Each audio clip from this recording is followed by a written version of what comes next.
virtuel. L'enregistrement est lancé, donc Maëlys, c'est à toi. Super, merci beaucoup Valérie. Je vais commencer donc par partager mes slides. Ça sera beaucoup mieux. Hop. Alors, ça marchait tout à l'heure et là, ça ne marche plus. Pas de souci. Ça, ce sont les Hop, aléas du direct, c'est rien de grave. exactement. Pourquoi ça ne marche plus? Hop, je réactive, on va voir. Et merci beaucoup au RIST donc, qui me permet de vous présenter mes travaux aujourd'hui et qui m'a accueilli voilà, dans ses locaux à Montréal. Donc, ma communication s'intitule donc, Quant à risque, en cache un autre, les pollutions causées par les inondations urbaines représentent-elles un problème en France et au Québec? Alors, pour commencer, un peu de contexte. Les inondations, pour moi, elles peuvent perturber le métabolisme urbain, c'est-à-dire l'inscription des sociétés dans leur environnement via l'extraction, la transformation, la circulation et aussi le rejet de matière. Une inondation, elle peut déplacer ces matières en dehors des réseaux métaboliques et donc ces matières, elles vont être reconnues par les sociétés comme des pollutions alors que ce n'était pas forcément le cas jusqu'ici. Pour étayer ce raisonnement, je m'appuie sur la définition constructiviste de la pollution donc, par Marie Douglas, qui nous dit qu'en fait, la pollution, c'est une matière qui n'est pas à sa place. C'est par exemple les matières fécales qui vont se retrouver dans la rue lors d'inondations parce que les réseaux sont saturés et débordent. Ils sortent des réseaux métaboliques. J'appréhende donc les pollutions par le biais de leur publicisation ou au contraire de leur confinement pour évaluer la façon dont ceux-ci sont considérés ou non comme des problèmes par la société. Et je m'appuie aussi sur les travaux de Jennifer Robinson, qui encourage au décentrement et qui en fait compare des processus qu'elle appelle des processus partagés et interconnectés. Donc c'est par exemple l'augmentation du risque d'inondation en lien avec l'urbanisation et les changements environnementaux globaux. Donc elle compare ces processus partagés et interconnectés, donc ici dans deux ensembles hétérogènes, la France et le Québec, et ça permet d'enrichir la façon dont je conceptualise ma recherche, donc à partir de mes terrains et non à partir de variables que j'aurais préconstruites avant l'exploration de mes terrains. J'ai créé trois corpus, donc des discours scientifiques, des discours gestionnaires, mais aussi des discours médiatiques, et je les envisage comme des discours dominants. En fait, Max Liboiron et Josh Lepowski, dans leur ouvrage Some Moves of Discard Studies, considèrent que la pollution, c'est l'expression d'un système dominant qui ordonne le monde. En effet, un système dominant va qualifier de pollution ce qui le menace et, par diverses techniques, va tenter de contrôler cette pollution pour ne pas en faire un problème.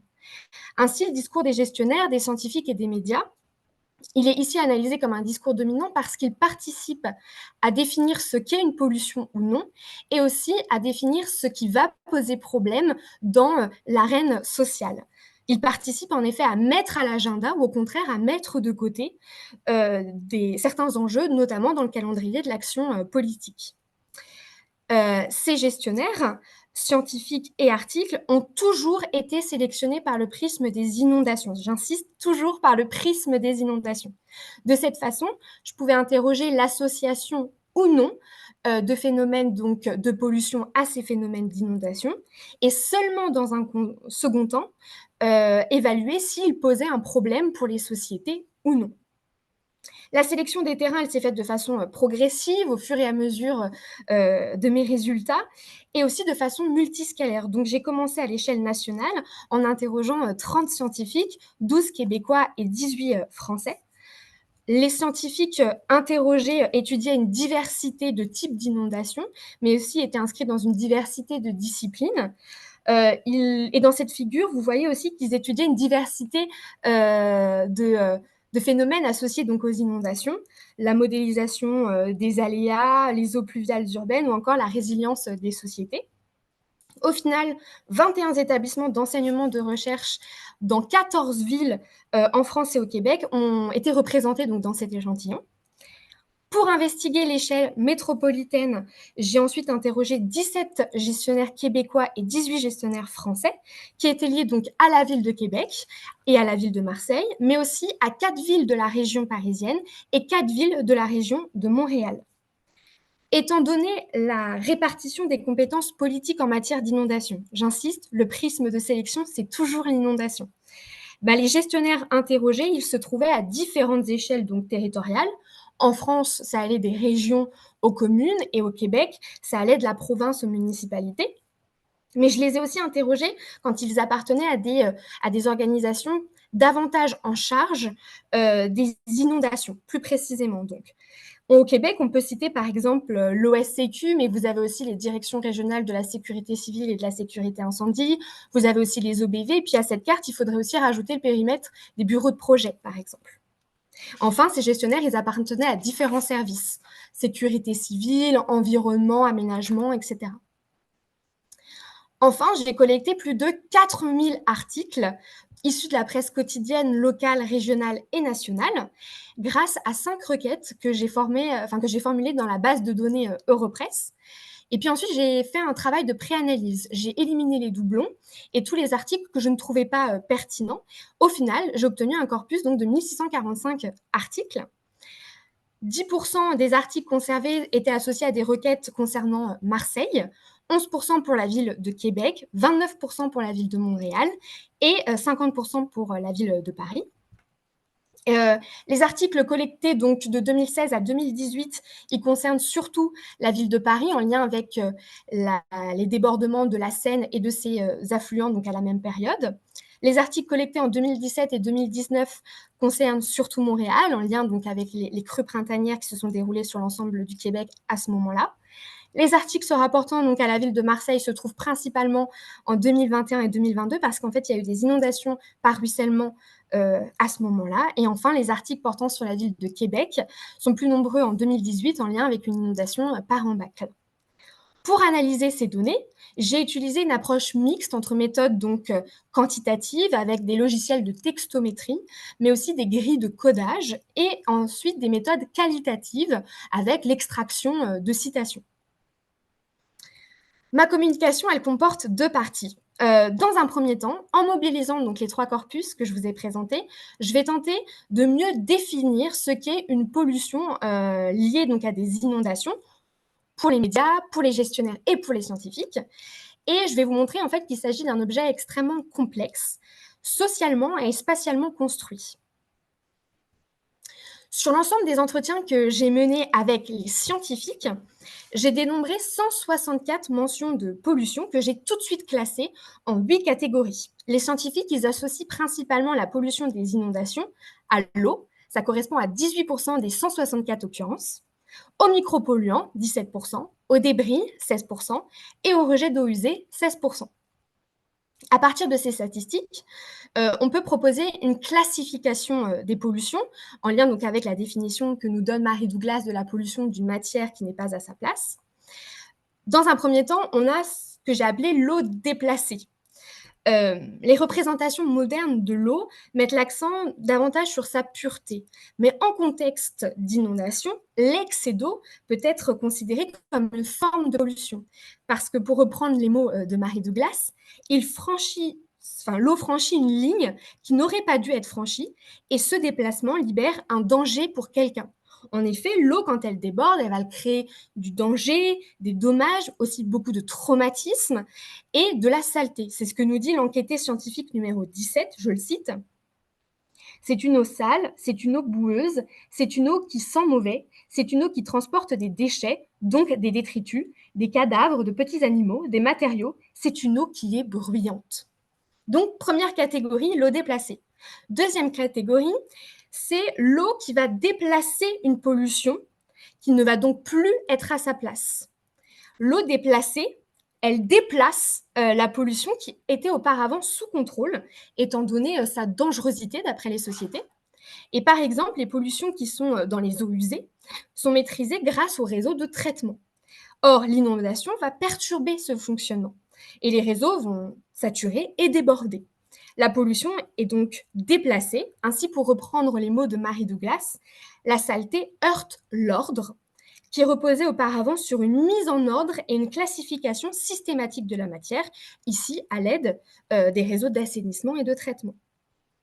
Enfin, dernière catégorie, c'est l'eau qui déplace de la matière, qui va devenir de la pollution justement du fait précisément de ce déplacement. Par exemple, des morceaux de bois qui se trouvaient au bord des cours d'eau vont être transportés par les inondations sur les parcelles des habitants. Et donc, ces habitants vont devoir s'en débarrasser lors de la phase de rétablissement et pouvoir considérer ces morceaux de bois comme des pollutions précisément. Place maintenant au discours des gestionnaires. Attention, ça fait peur, mais je vais expliquer. Il a été décomposé donc en 13 mondes lexicaux, ce discours des gestionnaires, grâce au logiciel Iramutech. Cette classification, ainsi que l'importance de chaque classe en pourcentage, est représentée donc dans ce dendrogramme qui procède d'une classification descendante hiérarchique. Pour chaque classe, ici, vous avez listé les termes les plus représentatifs. On voit également les liens entre les différentes classes grâce à l'arborescence que vous avez en haut de la figure.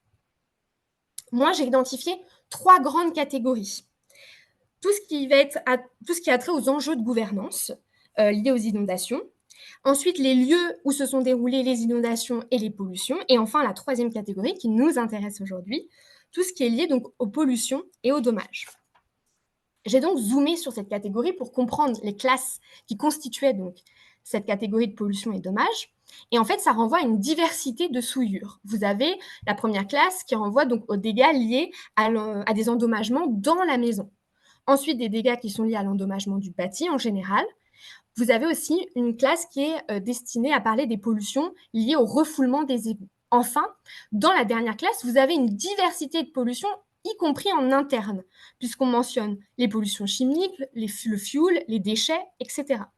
En parallèle, moi, j'ai tout de suite aussi procédé au codage des entretiens et j'ai dénombré 185 mentions de pollution que j'ai classées en 13 catégories.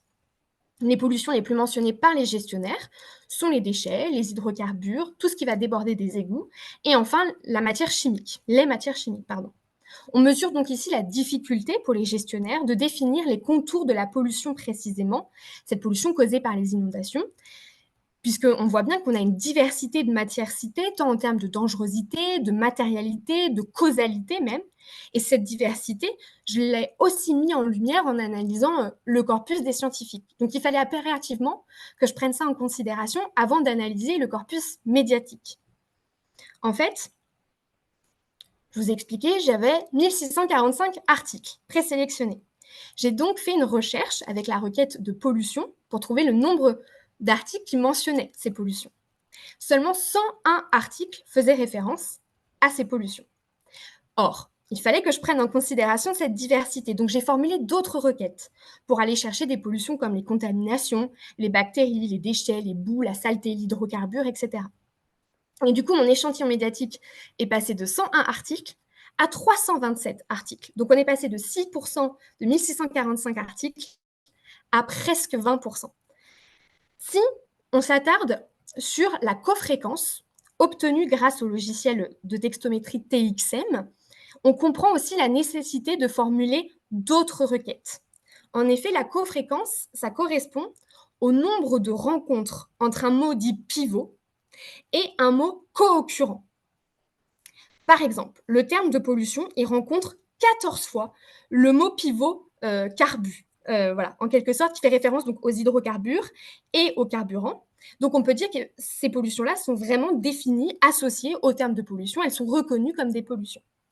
À l'inverse, le terme pollution ne rencontre jamais la requête contamine. Donc, les enjeux de contamination, de contaminants, de décontamination seraient donc passés complètement à la trappe de mon étude si elle avait reposé uniquement sur la requête pollution. Donc, pour conclure ce premier point, j'aimerais insister sur la nature complexe des pollutions causées par les inondations. Il est par exemple intéressant de noter aussi que la moitié des scientifiques, avant de répondre à mes questions, m'ont demandé de préciser ce qu'était une pollution. Donc, ça témoigne vraiment de la difficulté pour les discours dominants de se saisir de cet enjeu. Grâce à l'analyse du corpus de presse, j'ai repéré 6 dates où le nombre d'articles culminait. Et donc, ce sont des dates que j'ai inscrites ici dans la figure que vous voyez en face de vous, en rouge. C'est une figure que j'ai aussi obtenue grâce au logiciel TXM. Il s'agit en fait d'une progression cumulée, avec sur l'axe des abscisses le nombre de mots du corpus dans un ordre chronologique, et sur l'axe des ordonnées, le nombre d'occurrences des termes que j'ai recherchés. Vous en avez donc un exemple, par exemple, en dessous de la figure qui concerne la France, vous voyez les mots que j'ai recherchés: contamine, bacté, mazout, fuel, hydrocarbures, pollue, déchets, etc. En fait, la requête portant sur les déchets montre que ce terme est particulièrement mobilisé dans le corpus de presse français, surtout après 2021, quand les articles concernent principalement la ville de Marseille. En revanche, la requête sur les contaminations montre que ce terme est particulièrement mobilisé dans le corpus de presse québécois, et cela depuis 2017. Cette différenciation de reconnaissance des types de pollution, en fonction ici de la nationalité, se retrouve également dans le corpus des gestionnaires et dans le corpus des scientifiques, que je vais maintenant mobiliser, analyser plus précisément, pour soutenir l'idée que la pollution, elle dépend aussi du contexte spatial. Ici, je vais vous montrer qu'elle dépend du contexte spatial lié à la nature de l'inondation, mais aussi à la nature du bâti que l'inondation va rencontrer quand l'eau déborde. Donc, les scientifiques québécois ont davantage cité, par exemple, par rapport aux Français, les pollutions qui étaient liées aux moisissures, aux bactéries, aux champignons. D'après les scientifiques, les principales causes de développement des bactéries correspondent donc à la stagnation des eaux, mais aussi à la spécificité des conceptions des bâtiments urbains. Les crues printanières, en effet, au Québec, dans ces grands systèmes fluviaux, peuvent durer plusieurs semaines, contrairement aux crues torrentielles, par exemple, dans le sud de la France. Et cette eau, elle va s'infiltrer dans les sous-sols. C'est ce que nous dit ici l'enquêté scientifique numéro 6. Nous, à Québec, contrairement à l'Europe, il y a beaucoup de monde qui aménage leur sous-sol, qui ont des chambres, qui ont des salles de jeu. Et il y a de l'eau qui va dans le sous-sol. Ça endommage les maisons de façon assez importante. Ainsi, la conception spécifique des bâtiments dans la région augmente la vulnérabilité de la population face à la prolifération en fait, des bactéries lors des inondations. En d'autres termes, la nature du risque, ici en termes de durée, et la vulnérabilité de la conception des bâtiments québécois typiques avec l'aménagement des sous-sols rendent le développement des bactéries plus probable à une échelle micro-locale. J'insiste pour dire en fait que la pollution, elle peut être analysée comme une représentation sociale qui varie en fonction du contexte spatial. Néanmoins, sur les 164 pollutions mentionnées par les scientifiques, 37% n'ont pas été localisées précisément ou ont été présentées comme potentielles, n'étant pas arrivées mais pouvant advenir. Concernant le corpus des gestionnaires cette fois-ci, on note que 33% des pollutions mentionnées n'ont pas été localisées ni datées précisément. Deux hypothèses peuvent l'expliquer. Comme dans le corpus scientifique, ces pollutions ont également été mentionnées de façon conditionnelle. Elles appartiennent à l'ordre des possibles. Deuxième hypothèse, ces pollutions se sont produites à des échelles extrêmement locales, ce qui les rend aussi difficilement contextualisables pour les gestionnaires. Ainsi, le terme de pollution, en plus d'être polysémique, comme on l'a vu, peut aussi renvoyer à une matérialité peu concrète dans l'espace en termes de représentation sociale. Ces deux tendances empêchent de statuer sur une définition, étape pourtant essentielle si on veut faire de cet enjeu un problème dans les arènes publiques. En effet, dans ma deuxième partie, je vais vous montrer que ces pollutions, elles ne semblent pas forcément poser problème pour les discours que j'ai interrogés. Et je vais vous montrer aussi comment ces acteurs parviennent à invisibiliser, contrôler ou encore ostraciser ces pollutions pour justement ne pas en faire un problème. Du coup, sur les 327 articles retenus, il y avait une diversité de pollutions qui étaient mentionnées. Mais attention, parmi ces articles, il y avait 42 qui évoquaient des pollutions qui n'étaient pas directement liées aux inondations. Ça concernait surtout la requête boue et la requête même de pollution. En effet, la boue, elle est évoquée comme un risque distinct, notamment avec les coulées de boue. Donc ça vient toujours interroger ce contour flou des pollutions, parce que ici, la boue, est-ce que c'est un risque distinct de l'inondation ou au contraire, est-ce que la boue, c'est une pollution que génère l'inondation? Aussi, les pollutions et les inondations, parfois, ont été envisagées comme deux risques distincts, sans connexion. C'est un peu l'extrait que je vous ai mis ici, donc du journal Aujourd'hui en France, qui date du 7 juillet 2016. Donc on nous dit, car Marc Rollet, directeur délégué de l'Agence de l'eau, l'a rappelé, le territoire concerné rencontre plusieurs difficultés. Les rivières y sont fortement contaminées, l'état des eaux souterraines est aussi préoccupant avec des nitrates et des pesticides très présents dans la nappe de Beauce. Les risques d'inondation sont importants avec le débordement des cours d'eau et les ruissellements, sans oublier les réseaux d'assainissement à réhabiliter comme celui du quartier de Lévite à Menessy. Vous voyez, on distingue deux problèmes, d'un côté les risques d'inondation, de l'autre le risque de pollution. Donc, si on soustrait, ajoutons aussi que 16 articles mentionnent des pollutions via leur infrastructure ou via leur structure. Je vais m'expliquer. Par exemple, la requête égout, elle est mentionnée pour faire référence aux bouches d'égout et pas directement à la pollution. Idem concernant les déchets, qui renvoie à une structure, c'est-à-dire au syndicat de déchets et pas donc à la pollution directement. Si on soustrait ces articles au corpus des 327 articles présélectionnés qui mentionnent des pollutions, on peut alors affirmer 1. Que seulement 16% des articles qui mentionnent des pollutions sont en fait des pollutions directement liées aux inondations, et 2. Que cela traduit une faible, mais néanmoins existante, préoccupation des médias à l'égard de ces phénomènes. Ça concerne en fait surtout les déchets, les hydrocarbures et le rejet des égouts, et c'est particulièrement le cas en France. Du côté des scientifiques, 65% des pollutions identifiées ne sont pas considérées comme un problème au sein de leur communauté. Pourquoi? Quelles sont les raisons qu'ils m'ont données?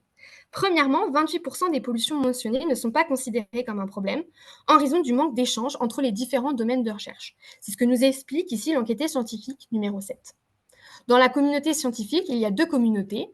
Il y a une communauté qui travaille un peu plus sur la qualité des eaux, sur l'eau ressource, disons, et puis une autre communauté qui travaille sur l'eau risque. Et ce sont deux communautés qui se parlent assez peu finalement.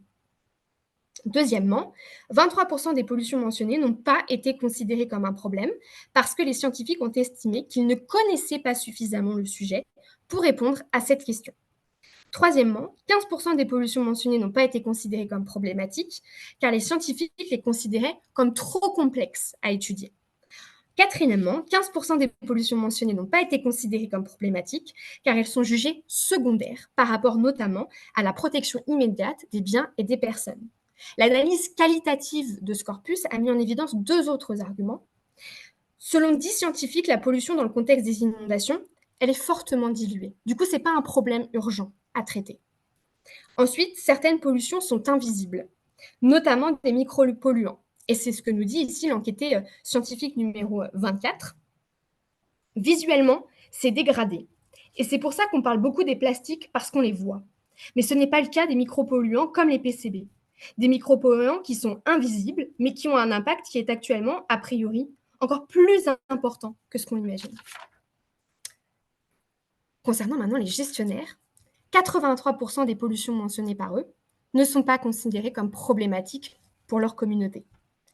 Les raisons qu'ils ont évoquées, moi je les ai classées en 3 catégories. La première des raisons, enfin le premier groupe de raisons, ce serait plutôt lié à la matérialité de la pollution. Elle est en faible quantité, elle est diluée. Ensuite, on a des raisons qui sont liées à la gestion de la pollution pour expliquer que ce n'est pas une préoccupation, notamment leur caractère non prioritaire, par exemple. Et puis, vous avez ensuite des raisons qui sont liées à des logiques de dédouanement de la part des gestionnaires, qui renvoient la responsabilité sur d'autres services, sur d'autres territoires, ou encore sur les sinistrés. Ajoutons également une distinction entre les gestionnaires qui travaillent avant et ceux qui travaillent pendant et après les inondations. Les inondations, donc pour l'ensemble des gestionnaires, pour expliquer l'absence de priorité, ont évoqué donc comme raison la sectorisation et justement l'absence de priorité. Donc c'est les deux raisons les plus mentionnées par l'ensemble des gestionnaires. En revanche, la troisième raison évoquée par ceux qui anticipent l'inondation est le manque de connaissances, tandis que la troisième raison évoquée par ceux qui gèrent la crise pendant et après est l'absence de danger. Donc c'est-à-dire que même quand ce risque il advient, quand ce n'est plus une incertitude, qu'il est concret matériellement, c'est même pas un problème forcément parce qu'on estime qu'il n'est pas dangereux. Donc, pour résumer, la sectorisation des services et le manque de connaissances font partie des 3 raisons les plus évoquées donc par les gestionnaires, mais elles font surtout écho à mon analyse avec le corpus des scientifiques, puisque ces raisons avaient également été mentionnées par les chercheurs. Pour rappel, je disais que Max Liboiron et Josh Lepowski estiment qu'un système dominant qualifie de pollution ce qui le menace, et par diverses techniques va disqualifier ou maîtriser cette pollution pour se maintenir au pouvoir. Et moi, j'ai résumé ces techniques dans ce tableau. Premièrement, la technique de l'étiquetage. On catégorise la pollution pour mieux la contenir. La technique du danger, on criminalise la pollution pour empêcher le débat. La technique de l'assimilation, on incorpore de la pollution dans une mythologie symbolique. La technique du tabou, on rend l'anomalie invisible. Et la technique du contrôle, on essaie de contenir physiquement cette anomalie et loin. Je me suis donc approprié cette grille pour comprendre comment ces pollutions générées donc par les inondations ne sont pas un problème pour les gestionnaires et comment ceux-ci parviennent à les invisibiliser, contrôler, afin qu'elles ne constituent pas une menace. Première technique, la technique de l'assimilation. J'ai observé en fait une assimilation de la pollution au récit de la résilience. En effet, les autorités souscrivent à l'injonction d'être davantage résilient, c'est-à-dire la capacité d'un système donc à revenir à son état initial après avoir été perturbé. Mais les autorités, plus précisément, elles encouragent une résilience individuelle. Ainsi, la pollution est-elle invisibilisée parce que confinée dans les sphères privées. Et cette dynamique, elle s'inscrit parfois dans des discours un peu moralisants, et notamment avec l'utilisation de l'expression de bon sens. Et l'exemple aussi par excellence, ça correspond à la mention très régulière du fameux clapet anti-retour. Donc ici, vous avez l'enquêté numéro 22 qui nous dit « C'est du bon sens, normalement, si vous êtes en zone inondable, stocker tout ce qui est polluant, dangereux, au-dessus des plus hautes eaux connues. Les cuves de fuel, normalement, elles doivent être enterrées et bien étanches. » Ensuite, vous avez la technique de l'étiquetage. Les pollutions ici, elles ne sont pas très bien étiquetées comme telles, souvent en lien avec un manque de connaissances. Par conséquent, il demeure un flou définitionnel autour du terme de pollution, ce qui entrave la définition, puis la publicisation comme un problème. Et c'est ce que j'ai mis en avant dans la première partie. L'enquêté numéro 31 nous dit on est forcément sensibilisé et attentif sur le sujet des embâcles, c'est-à-dire ce qui va être emporté par la crue, mais vous voyez, sans forcément le rattacher à la question des polluants, plutôt en la rattachant à la question donc du libre écoulement des eaux. Et enfin, vous avez la technique du danger, sur cette slide, pardon.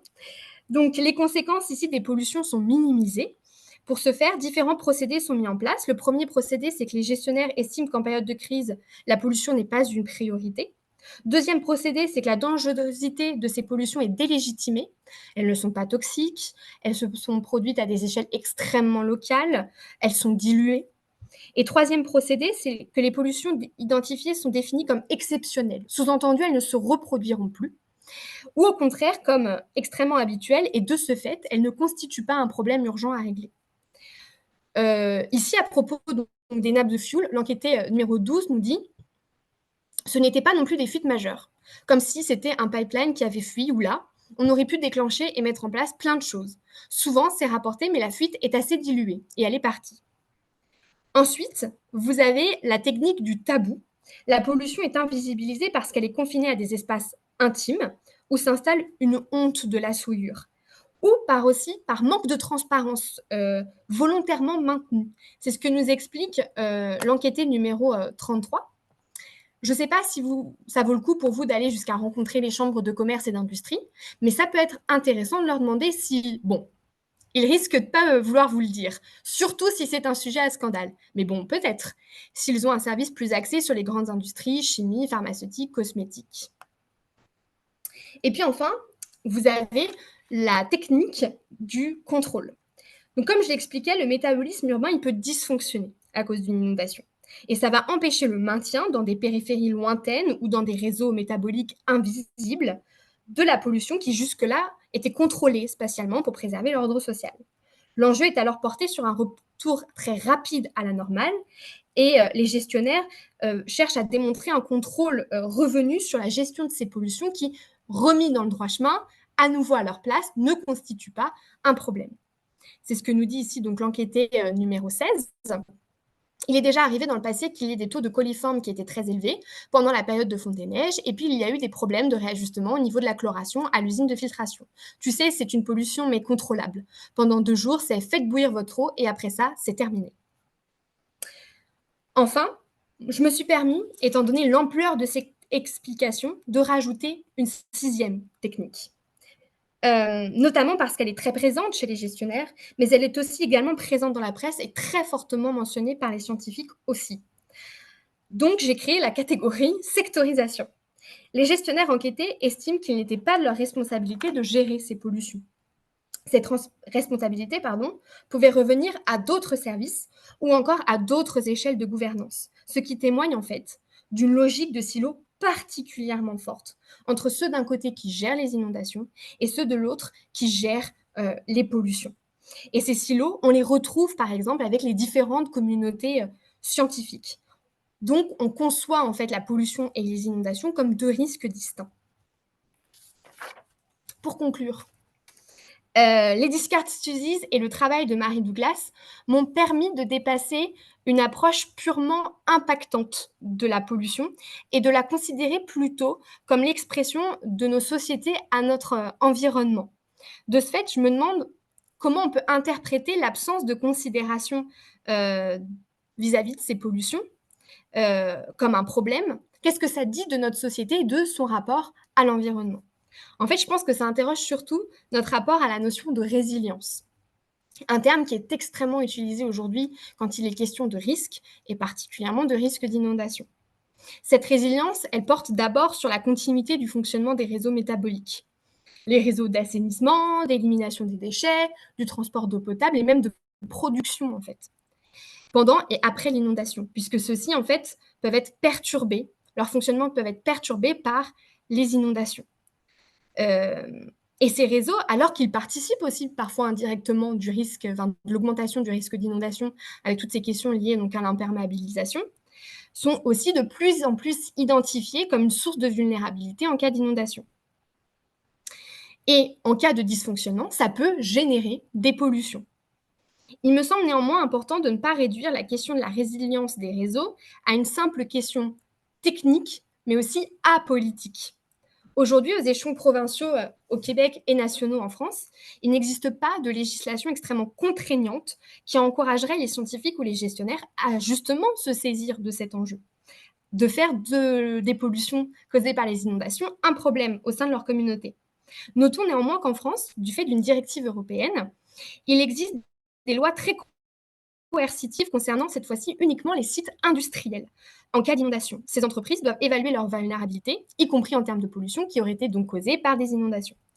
Mentionner cette législation permet d'insister sur les choix politiques envisageables pour faire des pollutions causées par les inondations un réel enjeu, pas juste pour les sites industriels, mais pour l'ensemble de la société.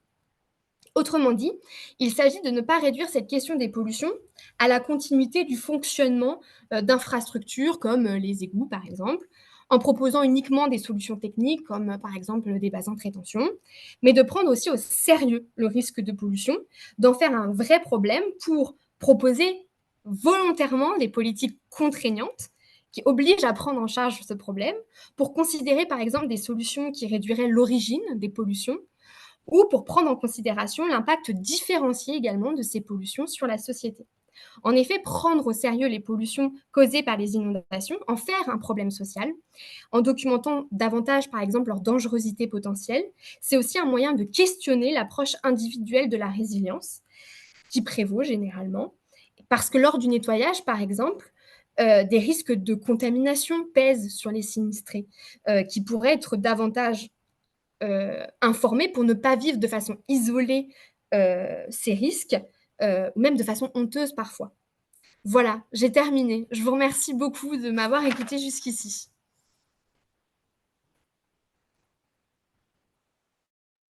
Eh bien, merci beaucoup, Maëlys. C'était vraiment, vraiment très, très intéressant.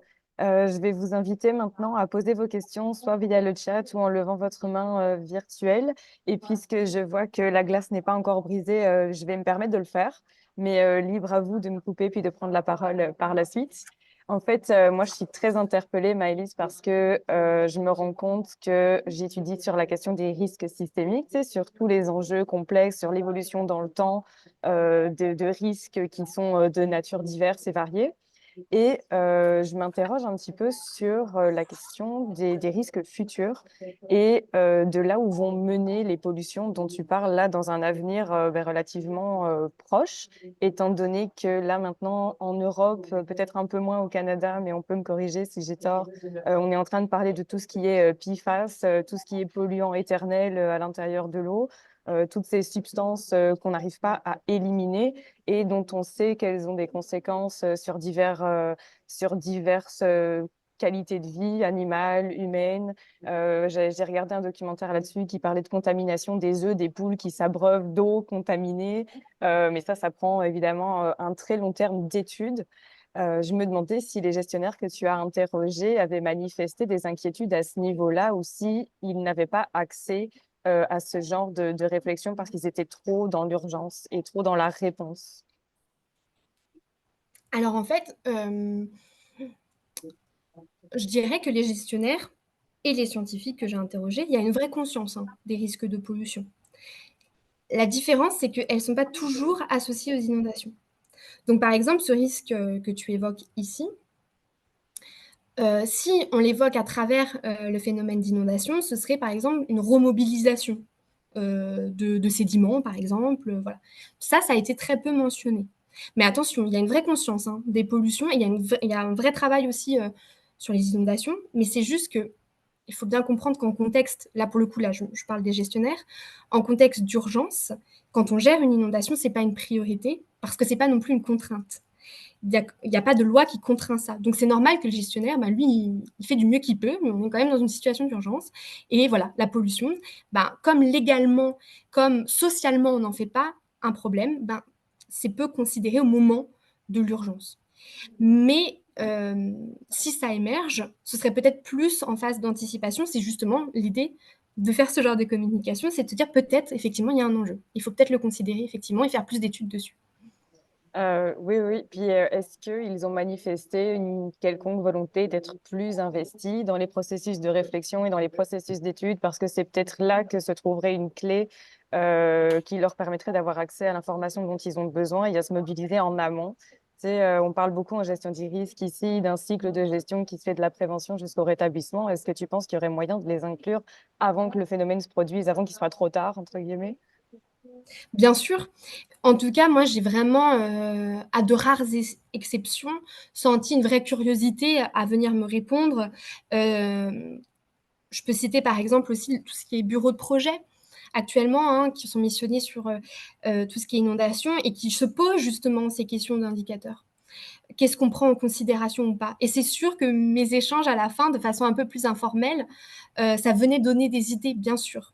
Et bien sûr qu'il faut, faire en sorte que ce soit pris, heu, en considération dès le début, ne serait-ce que pour évaluer si c'est un problème, dangereux, ne serait-ce que pour avoir des mesures, ne serait-ce que pour évaluer cette dangerosité, notamment, pour les sinistrés aussi, in fine. Oui, parce qu'ils n'ont pas toujours accès à l'information non plus, eux, dépendamment de leur niveau de connaissance, puis de leur niveau d'implication. Là, on sait que les questions de perception, c'est très moderne aussi. On se rend compte que les gens ne sont pas toujours très sûrs de ce qui se passe et encore moins à des échelles aussi peu palpables que celles dont tu as parlé aujourd'hui. Je te remercie pour tes éléments. Tu as reçu aussi un très joli commentaire dans le chat où on salue ton éloquence, ta clarté, la pertinence de ton sujet. Donc oui, effectivement, je Merci. partage ce commentaire. Bravo. Je vais laisser la parole à Jean-Bernard Guindon, que tu n'as pas rencontré. Il n'était pas encore là quand tu as fait ton stage au RISC, mais c'est D'accord, notre directeur scientifique. enchantée.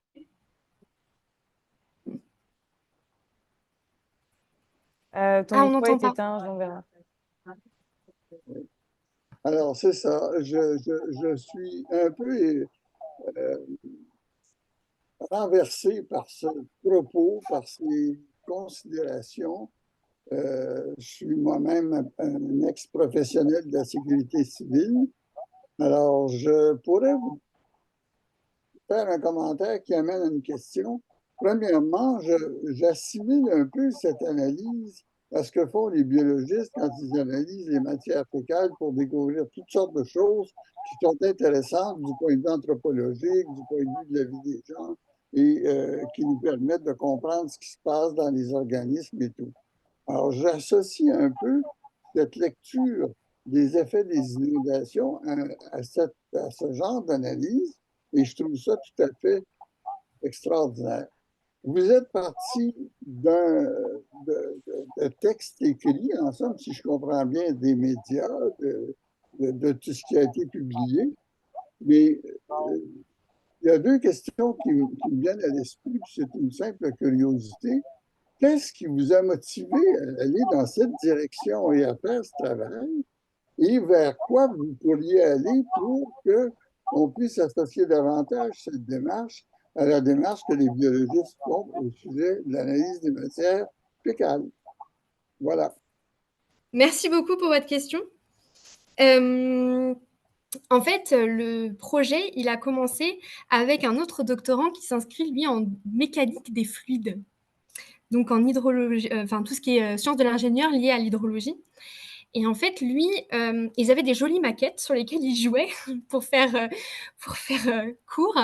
Et ils ont fait d'impressionnants calculs sur les débits pour savoir comment l'eau circulait donc, dans ces grandes maquettes qui schématisent en fait des lotissements. Et se sont amusés à rajouter d'autres variables, et notamment la variable des pollutions.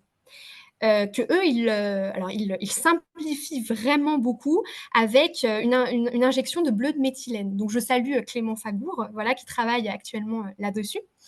Et en fait, ils se sont rendus compte que pour faire leur modèle, ils avaient aussi besoin d'avoir des exemples concrets dans la réalité. C'est pour ça que du coup, cette thèse en géographie sociale a vu le jour, justement pour documenter ces risques de pollution. Voir s'ils existaient, comment ils se présentaient, etc. Donc, c'est effectivement deux thèses extrêmement exploratoires. On est au début d'un questionnement qui doit voilà, être prolongé. Et moi, par exemple, la prolongation que je suis en train de mener à l'heure actuelle, c'est que en étant au risque pendant 4 mois, j'ai certes interrogé des gestionnaires, des scientifiques, mais j'en ai aussi profité pour rencontrer des sinistrés d'inondation. Donc, j'ai un corpus de 70 entretiens avec des sinistrés en France et au Québec. Il faut que donc j'analyse tout ça pour voir en fait si ces personnes qui vivent concrètement en fait cette pollution la reconnaissent, comment ils la gèrent et est-ce que eux l'anticipent en fait. Est-ce que chez eux c'est un problème? Donc ça c'est une analyse encore à mener, mais c'est sûr que l'idée effectivement, si Clément et moi, on arrive à mettre en évidence que ça peut représenter un risque, lui avec ses calculs de débit, de concentration, etc., moi, en montrant qu'ils existent, qu'ils représentent un problème, ben, on pourra justement communiquer vers ces autres communautés, ces biologistes, évidemment, pour justement faire en sorte que les scientifiques se saisissent de cet enjeu, complètement. Oui, ça me donne à penser, en tout cas, moi, ce qui me vient à l'esprit, c'est quand on pense au personnel qui fait le nettoyage après une inondation. Tout à Alors, fait. ce nettoyage, en général, est fait dans le simple but de nettoyer, c'est-à-dire d'éliminer tout ce qui pourrait être, ce qui suscite du dédain, un sentiment d'insécurité qui inquiète les gens et tout. Et on y va le plus rapidement possible et autant que possible, on y va en nettoyant assez pour qu'il y ait un sentiment de propreté qui nous rapproche de la normale lors de la période de l'établissement. Et je me dis, est-ce qu'on n'est pas en train de manquer une belle occasion, d'où cet intérêt pour ce que vous avez fait comme travaux, euh, manquer une belle occasion de comprendre mieux les éléments qui sont présents lors des inondations et comment mieux gérer en amont ces éléments qui sont susceptibles d'être des sources de pollution afin d'éviter d'avoir à faire du nettoyage qui est, somme toute, un travail assez peu attrayant, n'est-ce pas? Oui, oui, tout à fait. Tout à fait. C'est vrai qu'on pourrait prendre en fait l'opportunité de ces nettoyages pour faire des collectes, pour mesurer aussi, tout à fait. Mais c'est très intéressant aussi ce que vous mentionnez au début, donc de cette idée de il faut que ça revienne propre rapidement. Parce que la pollution, aussi socialement, elle peut être beaucoup interprétée, beaucoup utilisée pour montrer à quel point ces inondations sont traumatisantes. Parce que ça vient salir aussi des lieux qui nous sont chers. Le domicile, c'est vraiment, c'est le chez-soi hein, dont parle Daniel Maltais, si je ne me trompe pas. C'est vraiment aussi un excellent indicateur du mal-être que peuvent générer ces inondations, totalement.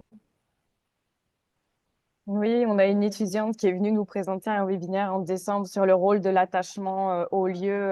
Elle est dirigée par Nathalie Saint-Amour et effectivement, elle a cité Daniel Maltais plusieurs fois, qui est une fervente défenseuse Ouais, des sinistrés et puis de la science sociale à l'intérieur de la gestion des inondations. Donc, on les salue d'ailleurs si jamais elle oui, regarde ce webinaire un peu plus tard. tout Euh, à fait. mais de mon côté, j'ai peut-être juste une dernière question de curiosité pour clôturer, puisque je vois que tu as été tellement clair que les questions ne suivent pas dans le chat. Euh, je voudrais savoir ce que tu comptes, toi, faire une fois que le côté académique sera terminé avec ces résultats-là. Est-ce que tu envisages de faire percoler tes résultats au niveau des décideurs? Est-ce que tu envisages d'en faire? Qu'est-ce que tu vas faire avec tout ça? Bah déjà, moi, je me suis engagée auprès de tous ces gestionnaires qui m'ont donné un peu de temps et que je remercie vraiment sincèrement, de faire aussi un retour. C'est important. Moi, je l'envisageais plutôt comme une fiche résumée, proposer aussi des entretiens. Ce serait formidable de pouvoir faire ça, vraiment. Je vais proposer, bon alors voilà, il faut rédiger, c'est vrai, le manuscrit. C'est une grande tâche qui m'attend. Mais il y a cette envie, vraiment. Et puis après, à voir comment moi, professionnellement, dans mes recherches, je peux aussi déployer ça dans d'autres domaines. Mais ça, c'est encore un petit peu lointain pour moi. Mais en tout cas, il y a vraiment l'envie de communiquer auprès des gestionnaires qui m'ont donné un peu de leur temps. Mais oui, oui, il faut. Moi, je pousse à la collaboration au maximum avec les gestionnaires. Et je suis sûre qu'ils sont Voilà. vraiment ravis de voir que tout ce qu'ils t'ont donné peut être réutilisé, peut être utile. Et voir ça, c'est très important aussi. Et s'il n'y a pas d'autres commentaires, je vais me permettre de clôturer le webinaire ici. Tu as été très efficace, Maëlys. Donc, encore félicitations, encore un très grand De merci rien. à toi et puis à vous tous et vous toutes qui êtes venus nous accorder une heure de votre temps ce vendredi. Je vous souhaite une très belle fin de semaine. Félicitations à tout le monde et puis je vous donne rendez-vous le 14 juin pour notre dernier webinaire de l'année qui sera donné par notre directeur Philippe Gachon qui va vous présenter les perspectives du risque 2.0, puisque comme vous le savez, nous avons été renouvelés il y a quelques mois.